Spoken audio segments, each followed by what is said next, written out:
going to answer a very common question, which is how long does it take the Epson F2100 DTF and DTG printer to print transfers? So here's the thing, there's not one standard answer because you have the ability to adjust your settings. Now, how long it takes you to print a transfer where you want to be high quality, really good high resolution is going to take you longer than it would if you use a lower quality setting. So I am using the settings that I found best for the Kodak DTF film, okay? And that actually requires you to do 16 color passes. It's a lot, and so it's slow, and it's slower than when you're printing direct to garment. So when you're printing direct to film, specifically when you're printing direct to film that is going to go on a dark color shirt or a shirt that you're not sure, if you're selling the transfer and you're not sure where it's going, you need to lay down white as well. So it's going to print the color, and then it is also going to print the white on top of that. So I don't typically do this, but what I'm going to do is I am going to send this to print, and I'm going to just leave it printing so you can see the entire time how long it takes for this to print in real time. I am not going to speed it up.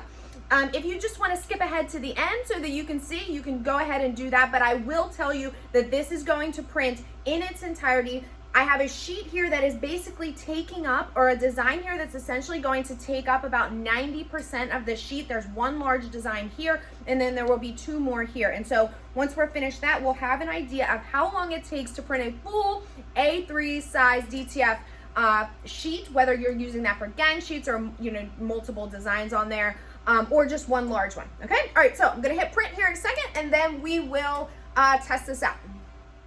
So if you want to get an idea of how long it's going to take to print, if you are making DTF for white shirts where you don't necessarily need that white layer of ink, then you will get that idea after it prints the full color. So then you'll know, okay, basically half the time, right? So this is still sending over to the printer. I have my DTF film here lined up. I'm just using,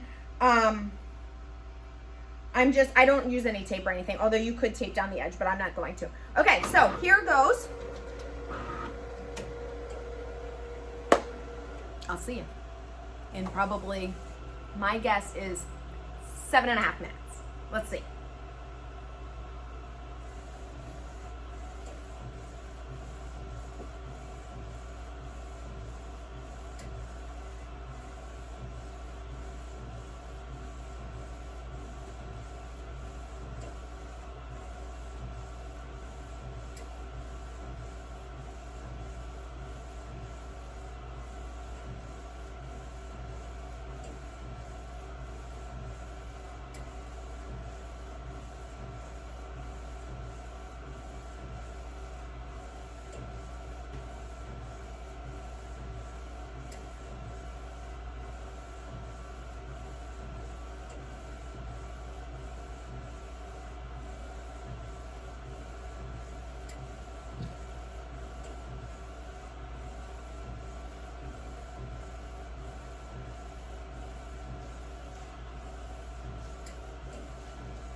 Okay, so it's done. So I'm gonna have to check the tape to see how long that took, but I think my guess of about 8 to 9 minutes is actually, I think I said 7.5, but I'm pretty sure that was close to 8 minutes, but we will double check and I'll be right back to confirm.